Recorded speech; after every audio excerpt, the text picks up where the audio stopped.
we came for Demo Africa direct nomination competitions, we had no intention to compete within this competition. But when we started listening to the representative of Demo Africa explaining what Demo Africa is, the benefits of being there, and the opportunity that is there, I then realized that there is an opportunity that we can take advantage of. But I had a colleague of mine, a friend of mine, Tawanda Chikosi, and we had been discussing, and he had been helping me out with the road rules project right from the onset. So we just decided to say, you know what, Taf, you have your own idea that you're working on that you can pitch on the platform. I have my own idea that I'm working on that I can pitch on the platform. But are we not stronger as a team? Are we not stronger if we decide to collaborate? Either we collaborate on your idea and I leave mine, or we collaborate on my idea and you leave yours, and we become a strong team together. We are stronger together than individually. So Road Rules is an idea to create a mobile application out of the realization that in Zimbabwe a lot of people struggle to get their provisional driver's license test the first time, the second time, or even the third time. And we thought this is an idea, or this is a big problem that is affecting a lot of the youths in the country. For instance, when we spoke to the Ministry of Transport, they said as of December 2014, around or even above 210,000 people sat for the exam, and 75% of them failed the first time. So we said we have allegedly over 80% unemployment rate. More than 40% of the country's population of Zimbabwe are youth, which means if 210,000 people are sitting for the exam, these are people between the ages of 16 and 35, and they are the ones who are failing at that rate. So we said there has to be a solution. $60 for somebody to keep trying 3 times in Zimbabwe under the current socio-economic conditions that we have is quite a lot of money. So it was an idea or a desire to say, how can we minimize the cost of failure? How can we ensure or try and create the probability of somebody sitting for their provisional driver's license test and passing it the first time? Our conversations with people then started to show us that the material that they use to study and to practice for their provisional driver's license test is the problem. It's cluttered, it's not well organized, it's difficult to use, it's frustrating to use, 400 questions crammed in a small booklet, all the road signs put in one, maybe A2 size paper, all of them cluttering, they're not engaging, it's not interactive, it's not convenient to move around with. And one thing that we also then found out is that people get embarrassed, when they when they are seen by other people around them practicing for their provisional driver's license test, maybe when they're at the age of 25. So they only want to do it in private, in the private of their own homes. They can't move around with the book, even if they've got extra time somewhere. They don't want to move with the book because there's an element of being embarrassed, being seen practicing for their provisional driver's license test later in life, you see. So that is where we said, okay, let's create a mobile application that will be on the mobile phone, that will be interactive, that will be intelligent enough to tell you whether you're now ready or not to go and sit for the official driver's license test. So basically this is where we came up with the idea, or that is the foundation of the Road Rules app that we are working on. It's not yet out in the market. You should be able to expect this no later than August of this year. We are just finishing up development of the app, which we will deploy on the Google Play Store for free for everyone to download and to use. With any investor, they look at the strength of the entrepreneur. Are you well researched on what you're talking about? Do you know the facts? Have you considered everything that is associated with that? Do you have past track records and credentials that show that you're the right man to execute? Do you have a strong team behind you? Do you have a strong advisory board, people that are more experienced than you, that you can always turn to in terms of advice? Because I think what investors know is what you write on your business plan and what actually happens when you deploy are two different things. But the business plan is just there to show that you've thought about everything associated with your business. It's a way of demonstrating your expertise on what you're talking about. So this is, I think, the easier aspect of how we managed to get this investor. We demonstrated that we knew exactly what we're working on. We knew and we had the experience, and we had also the sorts of people.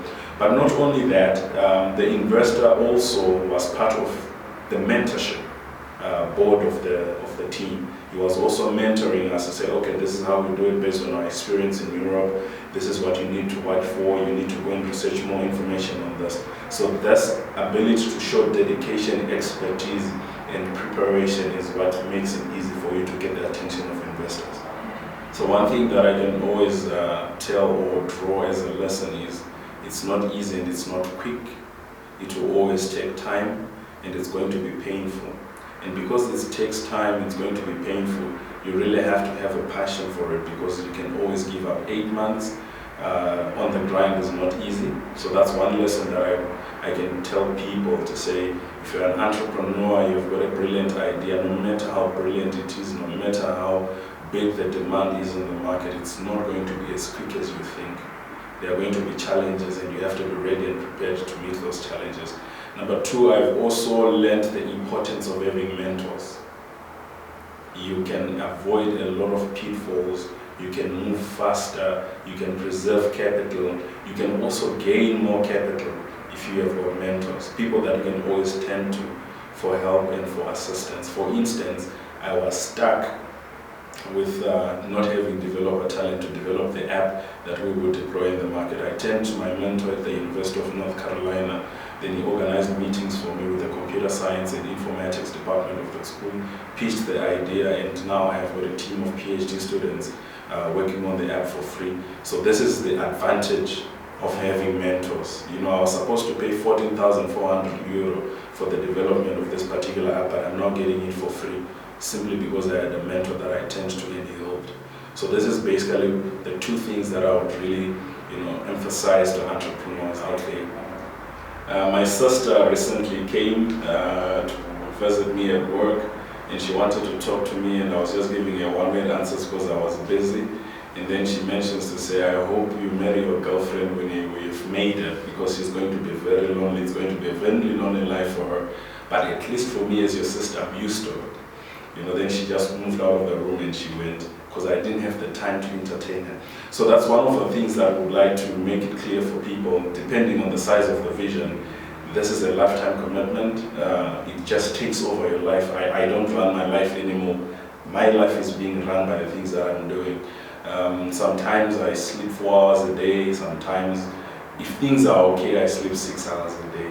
But most of the time you are here Monday to Monday, 16-hour days, 18-hour days, you give it everything, because sometimes when you don't give it everything, it may take you longer, and if it's taking you longer, and a lot of other variables come in, and they threaten your very existence. So you have to move very quickly. So speed of implementation and execution is key, because that is what you have as a strength as a small startup, as an entrepreneur. So you have to give it your everything. So it takes over your life. It's something that you have to be prepared. Your social life goes down the drain. It's very difficult to balance the two. I'm a devout Christian, so Sunday is definitely a day where I take off, some time off from work, go to church, spend the day at church, come back maybe after 2 p.m. That's the time that I dedicate to my girlfriend until time for curfew is there, take her home. I like playing chess. I've always liked mind games. But besides that, I also run a foundation, Chikosi Foundation, which is my idea of trying to develop our own country from the grassroots. So when I was in the United States a few weeks ago, I said, I don't want to always be coming back to the United States to look for people who develop Android apps for us. I don't want people back home to be sending money, thousands of dollars to Europe, to India, for people to develop apps for them. since I have struggled finding developer talent to do mobile apps for us, if we had a lot of people back home who could do Android development, I wouldn't have had problems. Maybe road rules by now would have been in so many countries already.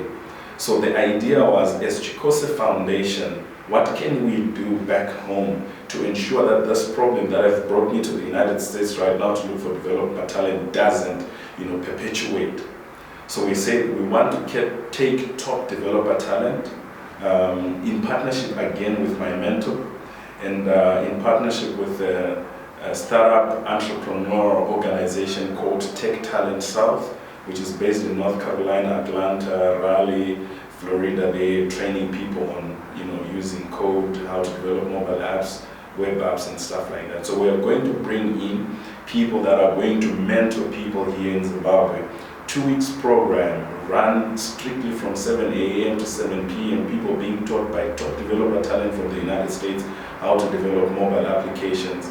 Then thereafter we'll take the cream of the class, teach them as well to be take them through a trainer of trainers program so that they can still maintain and sustain this ecosystem that we're trying to build. So this is an effort that I always make. These are my hobbies, trying to empower fellow young entrepreneurs and trying to build Zimbabwe from the grassroots up. I also mentor high school students, particularly in high food where I come from. I went back to my former high school and said, you know what, give me a group of kids that I can mentor to try and take them through what we call the Young Innovators Program, where we can teach them how to start businesses, to deal with a lot of things that you come across and try and foster entrepreneurship. So I like, sharing ideas, developing other people, and trying to make sure that we build Zimbabwe, the Zimbabwe that we want to see.